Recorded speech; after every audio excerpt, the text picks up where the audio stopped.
मायावती के शासन के दौरान अवैध भूचड़ खानों को संरक्षण देने और आय से अधिक संपत्ति का आरोप आप पर लगा था। अब सपा में आप शामिल हुए हैं, इन जांचों से बचने का क्या सुरक्षा कवच तलाश रहे हैं? मुझे हंसी आ रही है आपके सवाल पे। जी, आप अगर सवाल कर रहे हैं तो उसका पूरा पता लगाना चाहिए ना कि हुआ क्या उसका। आपने कहा कि समाजवादी पार्टी गुंडों की पार्टी है। क्या क्या एक क्लिप दिखाएंगे कि कांग्रेस को लाभ नहीं हो पा रहा है? आप पहले ये सवाल कर रहे हैं, फिर उसी को पलट के कह रहे हैं मुझे लाभ नहीं हो पाया। आप कांग्रेस यहाँ में ही बैठे थे। कहीं के लिए बैठे हुए आप हैं? कांग्रेस में ही थे सर। आप क्यों बैठे हैं? आप कहीं अपना कुछ देख रहे हैं तभी तो बैठे हैं ना। बहुत सारे आपके स्थानीय जो सियासी जानकार हैं वो इस तरह की बातें कर रहे हैं, उसका आप पक्ष रख रहे हैं बहुत ही सम्मान और सहजता के साथ। उसका मैं सम्मान करते हुए ये सवाल मैं ट्वीट कर दूंगा अगर आपने बेबुनियाद और बेप्रमाण वाले अगर आपने मेरे ऊपर आरोप लगाए। आज हमारे साथ नसीमुद्दीन सिद्दीकी साहब एक बार फिर लाइव जुड़े हैं। बहुत स्वागत सर आपका।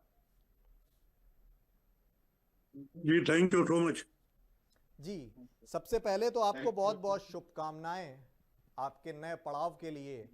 और इसी सवाल से शुरुआत करूंगा मैं, जो अभी आपने हमारे पीछे चलता टेक्स्ट देखा, अखिलेश यादव के नए आजम खान।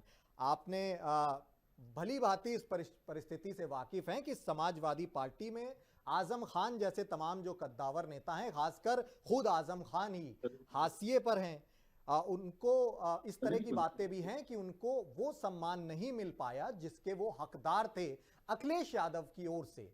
क्या आपको इस तरह का सम्मान दे पाएंगे अखिलेश यादव? देखिए, सम्मान अखिलेश यादव जी मेरा 2012 से कर रहे हैं और मैं उनका कर रहा हूं। मैं अपनी बात तो कह सकता हूं कि वो मेरा सम्मान कर रहे हैं और मैं नहीं समझता हूं कि उन्होंने कोई ऐसा व्यक्ति होगा कि जिसका सम्मान न किया हो, क्योंकि आदमी की हैबिट होती है और अखिलेश यादव जी की हैबिट है कि वो सभी का सम्मान करते हैं।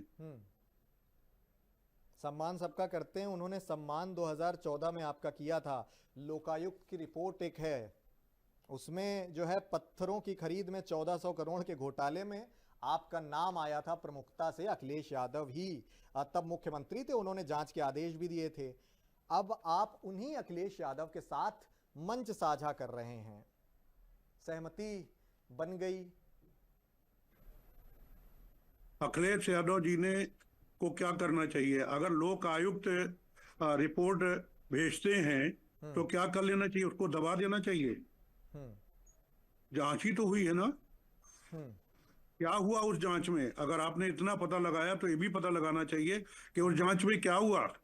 उन्होंने अपने दायित्वों का निर्वहन किया है। बिल्कुल, उसका भी जिक्र करेंगे, दायित्वों का निर्वहन किया। लेकिन मैं जानना ये चाहता हूं, आरोप अखिलेश यादव का था तो अखिलेश यादव की ओर से आपको क्लीन चिट मिल गई। अब आप जो है गलत यहां बोल रहे हैं।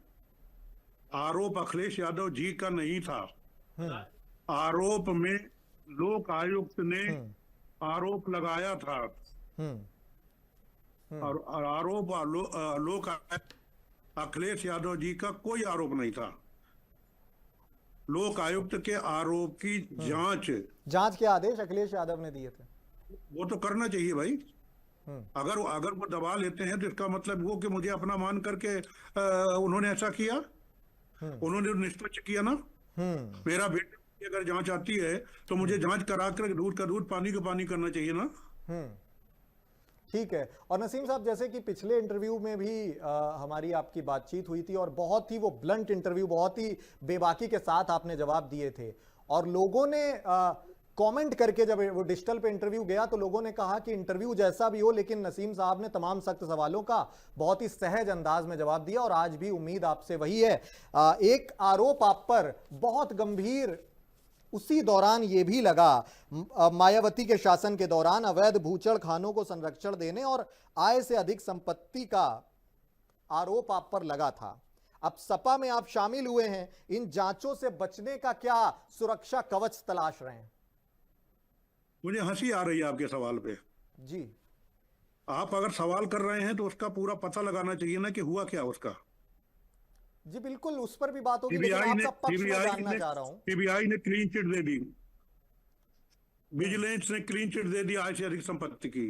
बूचर खाने से मेरा कोई कभी संबंध नहीं था और ना कोई ऐसी जांच थी, और अगर है तो दिखाइए भाई। इस तरह के आरोप ऐसे उसी से यही आप पक्ष अपना टाइम और मेरा टाइम नसीम और साहब, देखने वालों का टाइम खराब कर रहे हैं, नसीम जो साहब, जो कभी हुआ ही नहीं। यही आपका पक्ष जानने के लिए आपको बैठाया है और आप अपना नहीं, पक्ष रख आपने रहे हैं, उसका जब पूरा जब सम्मान है। लोकायुक्त वाला पता करके आपने किया तो ये भी पता करना चाहिए। नहीं तो वो आप पक्ष रख रहे हैं और यही पक्ष जानने के लिए बहुत सम्मान के साथ आपको बैठाया गया है। मैं सम्मान के साथ ही जवाब दे रहा हूं भाई, वरना मैं आता क्यों आपके चैनल पे। बिल्कुल बिल्कुल। और अखिलेश यादव को लेकर आपका अलग वक्त दर वक्त बहुत सारा बयान, बहुत सारे अलग अलग बयान भी वायरल हुए। आपने कहा कि समाजवादी पार्टी गुंडों की पार्टी है। क्या क्या एक क्लिप दिखाएंगे? इंटरनेट पर, अगर आपके पास रिकॉर्ड है दिखाइए। इंटरनेट पर क्लिप्स की भरमार है। बिल्कुल मैं टीम से बोल इंटरनेट ही देता दिखा हूं, दीजिए मैं कहीं से, पीसीआर टीम अगर से बोलता हूं, इंटरनेट आउटपुट से टीम से निकालिए बोल देता मोबाइल हूं में, कि वो और अभी क्लिप, नहीं है तो आधा घंटे बाद निकाल के दिखा दीजिए। नहीं बिल्कुल दिखाते हैं, अभी चला देते हैं। अपनी टीम इससे के टीआरपी सहयोगी नहीं चंदन बढ़ेगी, से कहेंगे कि वो इससे क्लिप जो टीआरपी अगर नहीं मिलती बढ़ेगी। है तो प्लीज उसे क्लिप अवेलेबल प्लीज कराएं। प्लीज बे मतलब के बेबुनियाद सवाल मत कीजिए, जो कभी बात आई नहीं। आप ये शुरू से नसीम वही सवाल साहब, कर रहे हैं, नसीम और साहब आप अगर ये ऐसे नकारते हैं। या तो आप सबूत दिखाइए, हाँ या तो बिल्कुल अपना बिल्कुल, समय और मैंने मेरा टीम को समय बोला है बर्बाद अभी, मत कीजिए, बिल्कुल मैंने टीम को बोला है, टीम के सहयोगी हमारे हैं, वो बहुत जल्द वो क्लिप अवेलेबल करा वरना रहे मैं हैं। क्विट कर दूंगा। मैं क्विट कर दूंगा अगर आप सबूत नहीं दिखाएंगे। नहीं बिल्कुल मैं बिल्कुल, ऐसे कुछ ही बेबुनियाद सवालों के जवाब देने के लिए नहीं बैठा हूं। आपको टाइम दिया है तो आप सार्थक सवाल कीजिए, जिसका फायदा समाज को, नसीम आपकी साहब, टीवी को, आपकी टीवी की टीआरपी बढ़े। नहीं बिल्कुल, लेकिन जो बयान आपका वायरल हुआ वो कुछ ही देर में हम आपको बयान भी दिखाएंगे।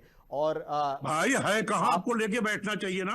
आप कह रहे हैं मैंने कहा है, नहीं, कहने की क्या बात है? आप आप जो नकार रहे हैं, प्रमाण लेके बैठना चाहिए ना, आप उस सामने बयान दिखाना को चाहिए। नकार रहे हैं, हम मान लेते हैं। नसीम साहब आपने उस बयान को नकार लिया, हम मान लेते हैं। अभी क्लिप आप अवेलेबल हो जाएगी, हम जो भी चला देंगे। बेबुनियाद प्रश्न करेंगे उसको नकारूंगा। बिल्कुल बिल्कुल, आप ये कह रहे हैं आपकी ओर से नहीं कहा गया था कि समाजवादी पार्टी में समाजवादी पार्टी गुंडों की पार्टी, आपकी ओर से कभी नहीं कहा गया, आप इसे नकार रहे हैं नसीम साहब। ठीक है। और आप कांग्रेस में रहे, आप सोशल मीडिया के मीडिया सेल के चेयरमैन भी रहे हैं, और इस दौरान जब आपकी भूमिका कांग्रेस में थी, कांग्रेस को कोई फायदा नहीं हुआ जी। अभी आपके ही क्षेत्र के एक पत्रकार से बात कर रहे थे, उनका यह कहना था कि कांग्रेस को फायदा नहीं हुआ, कांग्रेस डूबती हुई पार्टी है, इसलिए नसीम साहब ने समाजवादी पार्टी से अपेक्षा रखी कि आने वाले वक्त में जो कांग्रेस से सियासी लाभ नहीं हो पाया नसीम साहब से, वो समाजवादी पार्टी से हो सके, इसलिए आप समाजवादी पार्टी में आए हैं। चलिए, पहली बात तो ये कि कांग्रेस को लाभ नहीं हो पाया, आप पहले ये सवाल कर रहे हैं, फिर उसी को पलट के कह रहे हैं मुझे लाभ नहीं हो पाया। आप कांग्रेस में ही बैठे थे, कहीं के लिए बैठे हुए आप कांग्रेस में ही थे सर। आप क्यों बैठे हैं? आप कहीं अपना कुछ देख रहे हैं तो तभी तो बैठे हैं ना।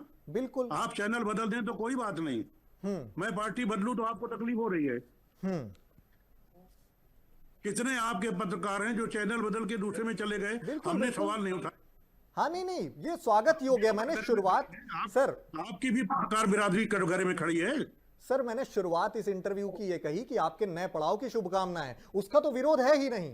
शुभकामनाएं के बाद जो आप बात कर रहे हैं शुभकामनाओं से संबंधित नहीं है, चूंकि बेबुनियाद है और झूठ है। चूंकि आपका पक्ष पूरा उत्तर प्रदेश इसलिए जानना चाहता है, सोशल मीडिया में इस तरह की बहुत सारी बातों की भरमार है, बहुत सारे आपके स्थानीय जो सियासी जानकार हैं वो इस तरह की बातें कर रहे हैं, उसका आप पक्ष रख रहे हैं बहुत ही सम्मान और सहजता के साथ, उसका मैं सम्मान करते हुए ये सवाल मैं क्विट कर दूंगा अगर आपने बेबुनियाद और बेप्रमाण वाले अगर आपने मेरे ऊपर आरोप लगाए। और इस सवाल के बाद नसीमुद्दीन सिद्दीकी साहब ने हमारा इंटरव्यू छोड़ दिया इस दावे के साथ कि हमने कभी सपा को गुंडों की पार्टी कहा ही नहीं। हमारे सवाल को उन्होंने झूठा सवाल बताने की कोशिश की। उन्होंने सपा को गुंडों की पार्टी क्यों कहा था, कब कहा था, कितनी बार कहा था, ये सारे सबूत आपको स्क्रीन पर हम लगातार दिखा रहे हैं। कुछ और जरूरी तथ्य हैं उनसे जुड़े हुए जो हम आपको इस सीरीज के अगले हिस्से में बताएंगे।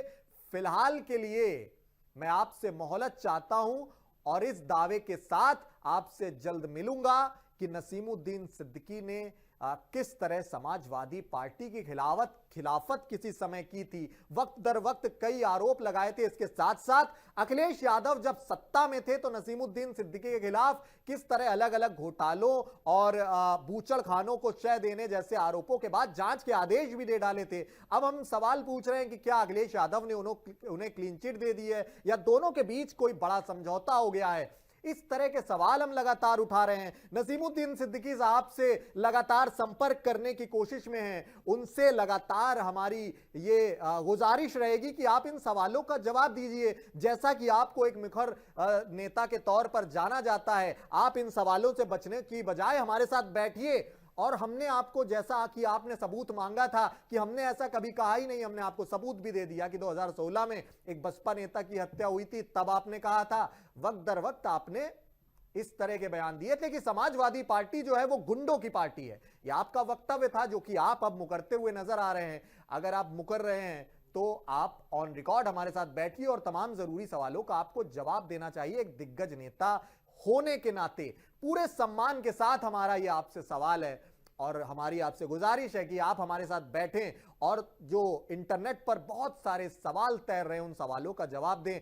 हम लगातार आपसे लगातार कहते आए हैं कि हमारा जो भी इंटरव्यू होता है वो दूसरे चैनल्स की तरह पीआर इंटरव्यू बिल्कुल भी नहीं होता है। हम वो सवाल सामने, चाहे सत्ता का हो या विपक्ष का कोई भी शख्स हो, उनसे वो सवाल पूछने से नहीं चूकते हैं बिल्कुल भी जो सवाल पूछे जाने चाहिए। पीआर इंटरव्यू करना हमारा ध्येय बिल्कुल भी नहीं है।